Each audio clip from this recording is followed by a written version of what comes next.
homes are sitting on the market really, really long time. Um, so January sees a new listings surge, and I'm gonna just read through a couple numbers really quick. So home sales fell 32% from They December. sure did, honey.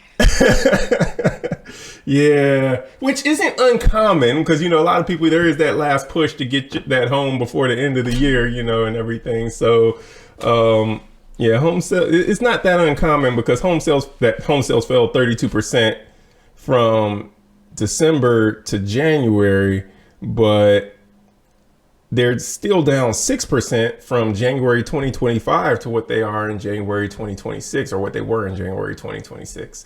So that's been the bigger, thing, is that it's not just a huge drop off of 1 month, but it's a 6% drop off from this time last year. So people aren't I buying. mean, I can tell because, but the numbers, like the market really tricked me because I expected no showings, not a whole lot of activity from November to January, like Mm-hmm. after the first week of January because it's the holidays. Mm-hmm. But then, like in the beginning of January, um, inquiries and showings ramped up. So I was like, okay, Mm-hmm. not a single offer. Not a single offer. And I've been talking to other agents because I have three active buyers right now, one commercial and two residential, and they're all saying the same thing. Like, um, it's been slow. I have all the buyers that I've pre-approved, and when I check back in with them, hey, just wanted to check in and see how things are going. One of the common things that I hear is, oh, I'm still looking. There's no homes out there. And I'm like, I look at this and I'm like, but apparently there's a lot of homes out there that are There just are. sitting. I There think are. some people are just being overly picky with what they want, Yeah, because of the or interest rate. yeah, or they're being unrealistic with what they are, expecting to be able to get. Yeah. Because it's like, oh, there's no homes available. It's like, no, there are homes out there, but you've Not in seen the price range that you want to pay. exactly. It's like you've And seen. nobody they don't want to max out their loan amounts usually. Well, the thing So is, you don't have to. They just don't want to live where they would have to live, to where they wouldn't have to max out their loan amounts.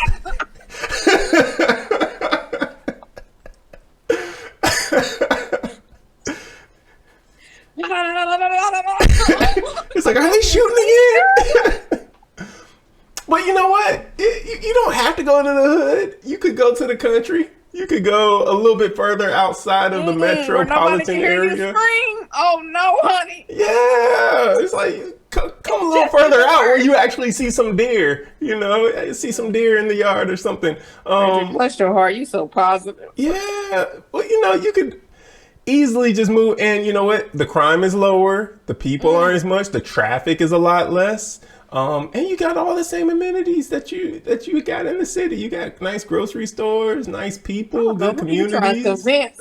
good schools. Mm-mm. It's No, honey. a lot to like about the rural suburban life. And you can get in the city within, I don't know, 40-minute drive or so. It's not that far. It's like maybe like 35, 40 minutes, depending upon traffic. You can get into the city, have the city life, and then go back to your I peaceful, give this quiet suburban lifestyle. I give this commentary two thumbs down. You ain't All fixing to put right, me in well, Timbuktu. I want to live 15, 20 minutes max of the city. oh well, yeah. I don't. You don't share that same I sentiment. don't. I don't. I like being away from all of the hustle and the bustle and the noise and the The traffic. rigmarole. The traffic alone is just stressful. I feel like if there were a machine that could just measure people's stress level when you're sitting in traffic versus when you're in the country driving on a nice open breezed road, whatever it is, I feel like the stress level of people sitting in traffic is just higher because it's only a matter of time for someone cut you off, or for you're in a mood where you're like, you see someone's blinker come on and they're, oh, you're not getting in front of me, and you're it's like you play this whole game and it's stress. And then you come out to the country and it's like someone turned on a signal. It's like, oh, you go ahead. You go right ahead. It's like, you know what? I like this a whole lot better. Not as much stress. It's just a lot easier living and people a little bit nicer. Not saying you don't have nice people in the city, but you know, it definitely comes with a level of anxiety for some people and stress for others when you're Yeah, around a lot of busyness. I feel that. It's give and take. It has its pros and cons for sure. Both ways of life have their pros and cons. City mouse versus country mouse. Yeah. Yeah. But I will say, with the home sales, uh, so they said new listings jumped 60, almost 62%, 61.8% month over month. Um, but they finished 3.8% below where they were this time last year. So long story short is that there's more homes that are coming to the market, but nobody's buying them. And so they're just sitting. And so you got a lot of sellers who aren't able to move their homes right now. You got home prices that have been dropping. And this is something that you would expect when you have homes sitting on the market longer, is that home prices are going to start dropping till they find the point at which people are willing to purchase those homes. Smart sellers will. Some sellers just refuse to drop the price no matter what. And then they want to blame the agent. No, blame the market. Just like I told another agent friend today, your agent, the seller, not even the appraiser, none of these people determine the value of a home. It's what a ready, willing, and able buyer in the market is willing to pay for it. Yeah. That's what determines the price or the value of a home. I don't care that you put $80,000 worth of improvements. I don't care that you want 400,000. If 320 is the if all the offers are coming in around 320, 330, and you've gotten 3-4 offers and you're turning all of them down because you just really want your 400K, it's telling you that either you need to continue holding on to this home, or you have an overinflated view of what your home is actually worth to ready, willing, and able buyers. You are not the ready, willing, and able buyer as the seller. You are the seller. So your opinion, your personal opinion, not even the appraiser, because the appraiser can come in and say, well, this is the value. But then if it's lower than what the seller wants, the seller has to come down. And if it's higher than even what the buyer wants to pay, or the buyer doesn't want to pay that, then it still doesn't matter what the appraiser says. So the buyer really in any given market holds the majority of, the power, absolutely. I feel. Oh no, I agree 100%. Like, an appraiser can say your home is worth 400,000, and the way I tell people is like, your home is not worth what you list it for. It's not worth what the appraiser says it's worth. It's worth what people are willing to pay for it. And if you have a home and an appraiser says that home's worth 500,000, but no one will pay you 500,000 for that house, it's not worth $500,000. It's only worth what people are willing to pay you for. I thought he was certified. Don't you have to take a test to become an appraiser? I'm gonna report him. Okay. It's like they are looking at comparable properties, other homes similar to yours that have recently sold, usually within the last 6 months. To determine what the price of your home could be. Maybe there was another home that did sell for 500,000 that was similar to yours, but if no one's going to pay you 500K for your home, it ain't worth 500K. Like, it's really that simple, people. Yeah, it is. It really is. It's really that simple. And this goes for the seller, I tell my sellers this all the time, like, any buyer, well, not any buyer, let me say 97% of the buyers in the market at any given time are going to be agent represented. And they are also going to be looking at the same comps that the appraiser is going to pull. So, if you have a buyer that just has money, so much money, they don't know what to do with it, or they're self-represented, then you may get a offer price that is not in accordance with the rest of the market. But the majority of the time, you need to price your house as a seller. You need to be willing to price your house with what the comps are suggesting, more so than, well, I spent this much money in improvements, and or I just need this amount so I can really move on and be comfortable. And there's so many sellers who paid a certain amount of money 2 and 3 years ago, Frederick, 2 and 3 years ago, and they already have the house on the market. When they bought at the top of the market, this is not the top of the market. And 2 years is not long enough to hold any investment worth several $100,000 and see a decent return. Yeah. You either going to have to be willing to sell at a loss, or you need to hold on to it longer. And if that's not an option, then I don't know what to tell you. Rent it out. Yeah, you got a lot of people out there that's looking for a place to rent. Speaking of numbers, we started with numbers. A couple other numbers I'm gonna throw out there. Compared to the 4 previous Januaries, this past January posted the most days on market at 62 days. Have been. Yeah, so that means listings are staying on the market for over 2 months on average before they sell. That's on average, which means that you have some that are longer than that and some that are a little bit less, which is how you get the average. So yeah, over 2 months on average, listings are staying on the market before they're actually even sold, or just come off the market.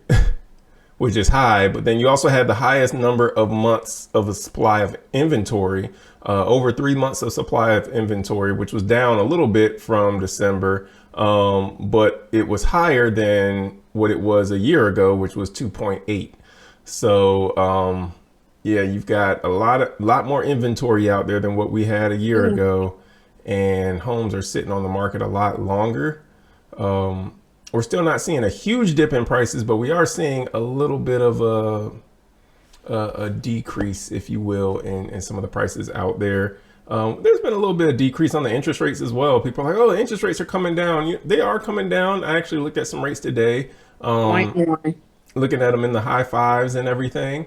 So, oh, really? Yeah, okay. I saw some in the high. Now, there were some discount points that might need to be paid with that. But those rates are there. If you don't want to pay any discount points, you will be up in the 6s, low 6s, not high 6s, but yeah, you can also get into the 5s. You can get into the 5s with no discount points also, just depending upon the loan program that you select. More than likely, you'll need to go with the FHA loan. But there are, some opportunities to be able to purchase if you are in this market, looking to purchase.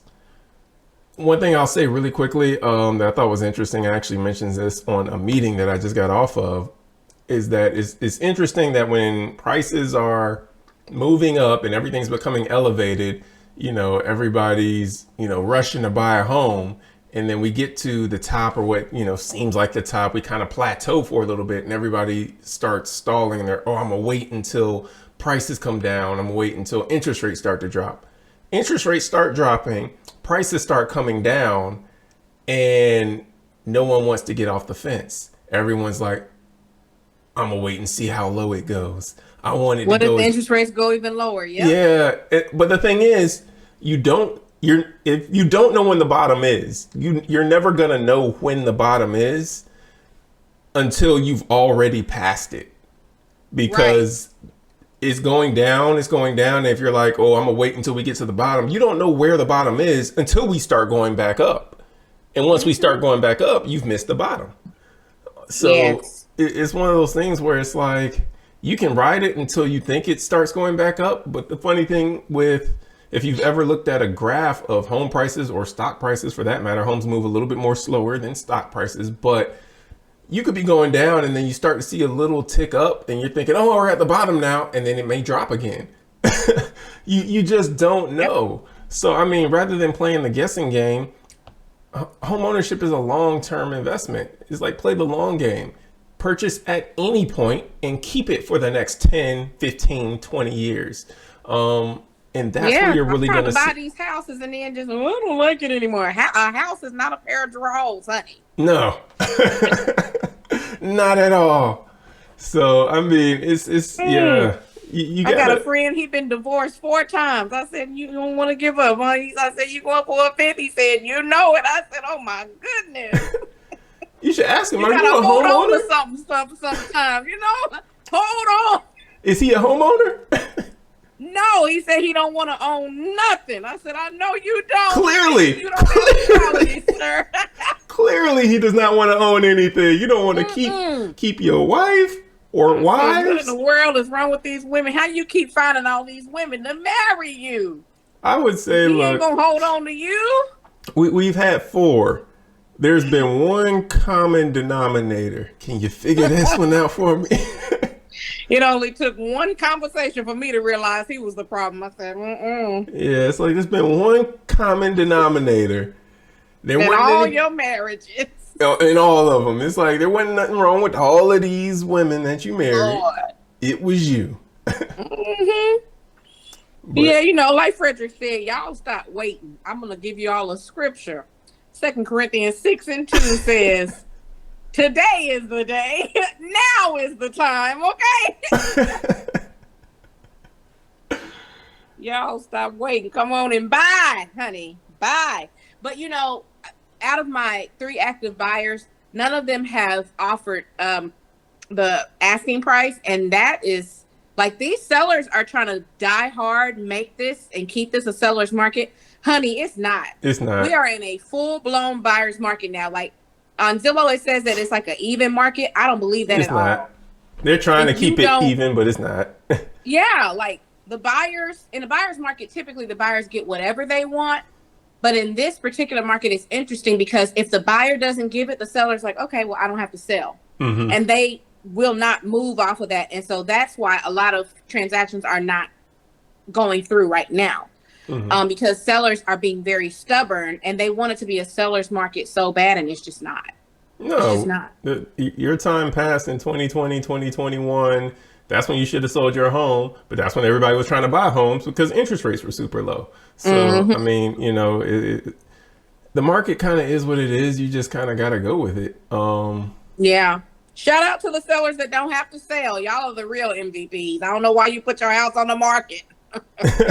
Honestly, but whatever. This is just not the time to sell a house. It's not. It's not a great time to sell a house.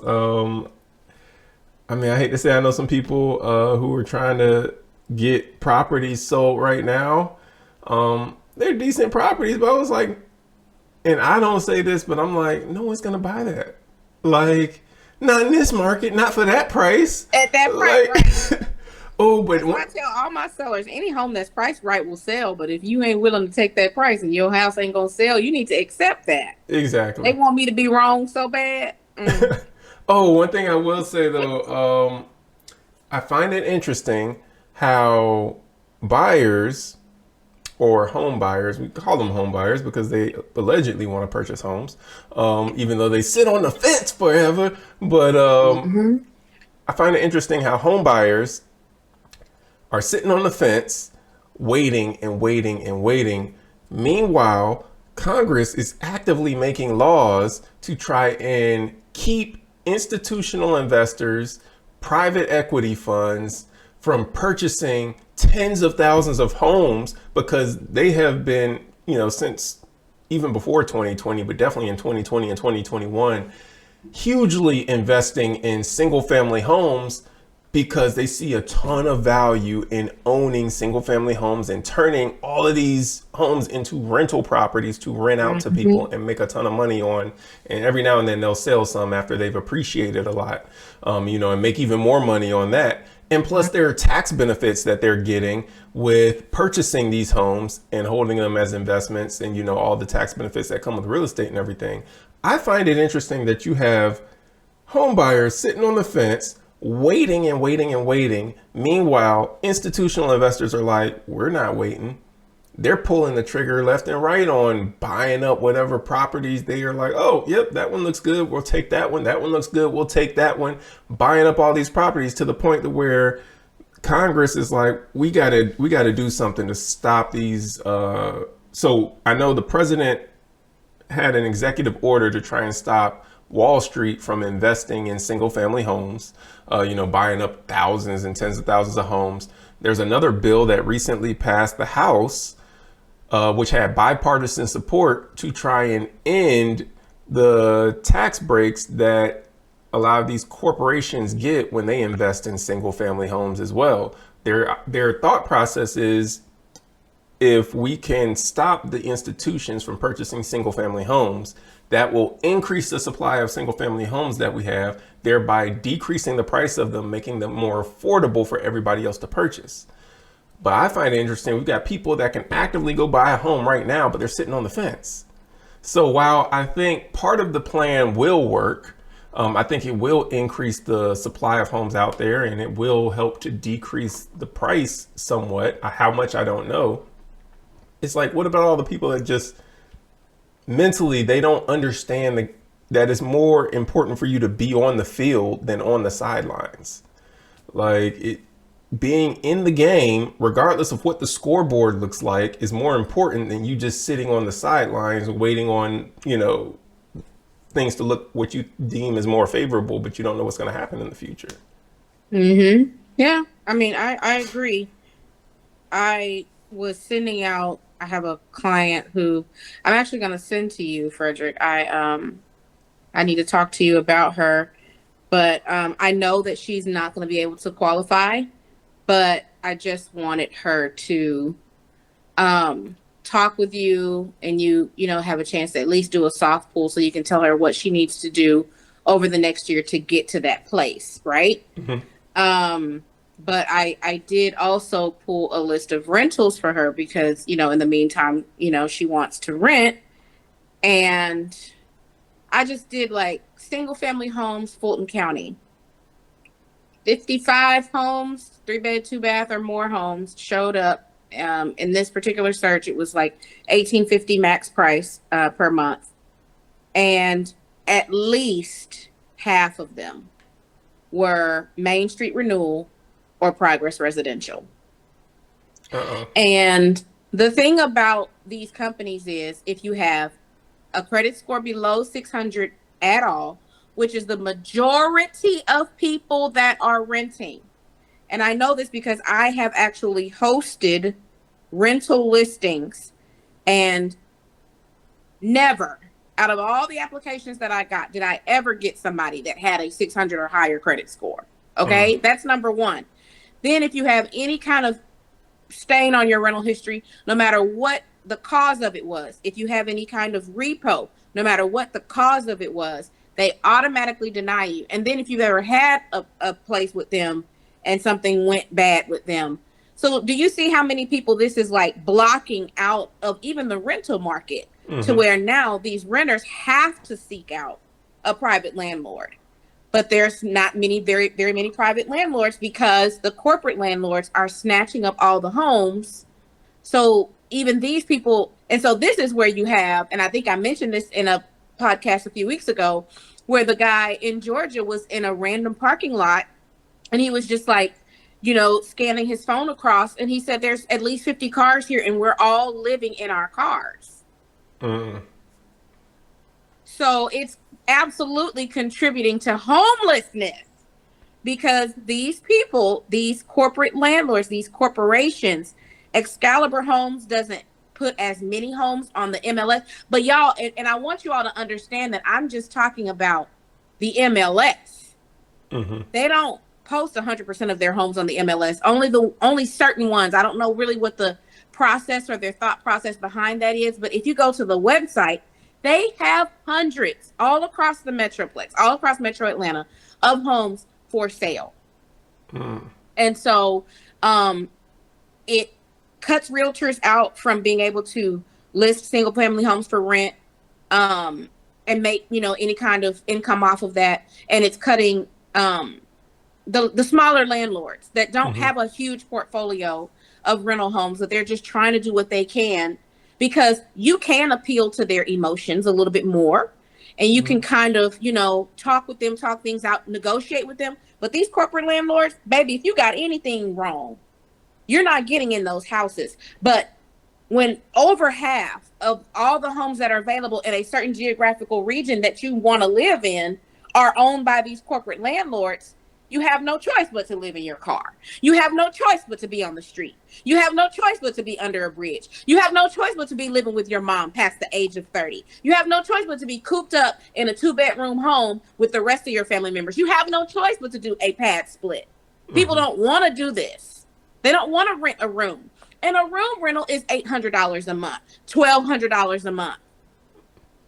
Come on, that used to be the price of a single family home. Yeah. So, again, the system is broken. It is.